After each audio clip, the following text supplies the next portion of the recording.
The first rule of keeping cats aboard a spaceship is don't lose the cats on the spaceship. I know this. I know it better than the rest of the crew. I'm the Earthling here, the animal expert with actual veterinarian training, and I'm the one who brought them on board. I told the captain with confidence that I could keep track of them. Well, guess what I just did? The problem was immediately obvious when I woke up.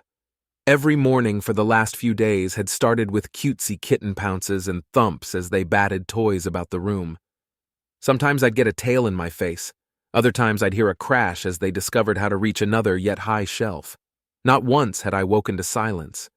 Today I did. And as soon as I realized it, I sat up with a jerk to scan the room, my heartbeat loud in my ears. Catnip mice and foam balls were everywhere. My shoes were still on the coat hooks. They hadn't managed to knock them down yet.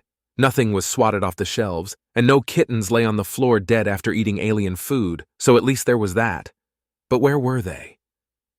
I moved my feet toward the floor, disturbing a lump that meowed sleepily. Tapestry, the mom cat, was curled up on my bed. I hadn't seen her, and now that I wasn't jostling the blankets anymore, she curled back up for some hard-earned rest. But no kittens. I stroked her tabby fur and looked for smaller balls of fluff, but found none. She didn't seem worried. Hopefully that was a good sign. I stood and hurried to the bathroom. My quarters were small, basically just the 2 rooms, since I spent most of my time with the rest of the crew. There really shouldn't have been any good hiding spots that I hadn't already blocked off. The bed didn't even have space underneath it. That's where my clothes drawers were. And I'd made sure the little fluff brains couldn't open those on their own, much less close them again. They weren't in the bathroom, not in the closed-lid toilet, or the space-age shower stall, or the cabinet of supplies. Not in the trash can, again. They hadn't gotten closed up in the foldable sink. I always left it sticking out of the wall. Where were they? They couldn't have gotten out into the hallway. No, just not possible. I would have heard if someone inexplicably opened the door to my quarters without knocking. Not that anyone would, especially while I was asleep. I told myself that there was no way they could be wandering the ship and getting stuck in the engine room. Mimi would notice animals hiding among his engine parts. Heck, the entire ship was bound to have someone around, ready to spot the furry little troublemakers, no matter how stealthy they were. I was pretty sure they resembled food on at least one homeworld. My crewmates weren't the sort to hurt them, though. Everyone knew full well that I had them here. The kittens wouldn't be mistaken for pests. Hopefully. I really don't want to announce to everyone that I've lost them, I thought, leaving the bathroom. They've got to be in here somewhere. What am I missing? I surveyed the toy-covered room, trying for the umpteenth time to see cat-proofing opportunities that I hadn't addressed. Bed, bookshelf, other shelves, bedside table with the lamp bolted down, desk and chair. The litter box was in the bathroom with the food and water dishes along the wall beside me. There were no curtains to climb and hardly any decorations, just the digital window with its chunky gold frame, someone's second-hand idea of class, and the fake plants on the shelves. The bite marks on those weren't new, but the positioning was. I stepped closer, staring and second-guessing, and yes, they were definitely pushed out of place. And now that I thought about it, the digital frame was slightly crooked too. That spectacular alien sunset with the planetary rings in the background was out of alignment with the corner of the room, like someone stepped on it. Now where would they... I froze in place, feeling stupid. Right. Ever look at something so often that you stop noticing it?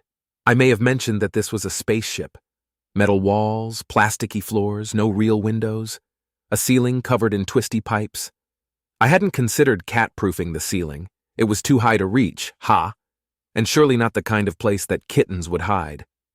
But as I stepped onto the bed and brought my face up close to the lowest curve, I realized that the faint engine sounds I'd long gotten used to sounded an awful lot like purring. There they were. All 5 of the fuzzy little bastards were snuggled into a happy pile among the pipes without a care in the world. They meeped sleepily when I stuck a hand in. "I can't believe you," I murmured. They ignored me. The air was warm but not hot, and the pipes were vibrating faintly.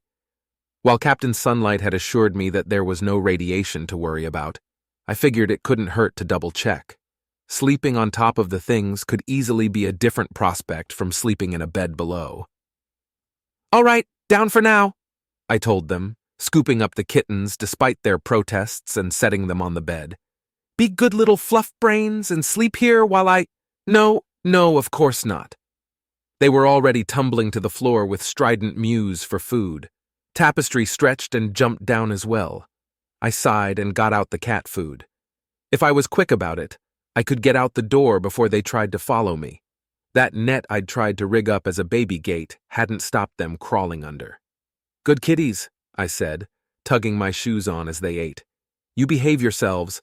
I'm just going to make sure your favorite new hiding place isn't going to give you extra eyeballs or something. Maybe I'll set up a new shelf there so you don't fall on my face during the night."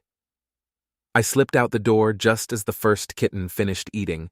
Appropriately enough, it was the gray shorthair who Mimi had insisted I name after him. There weren't any green cats in the litter, so Gray was close enough. "Me," declared Mimi the kitten as the door closed. "Yup," I agreed.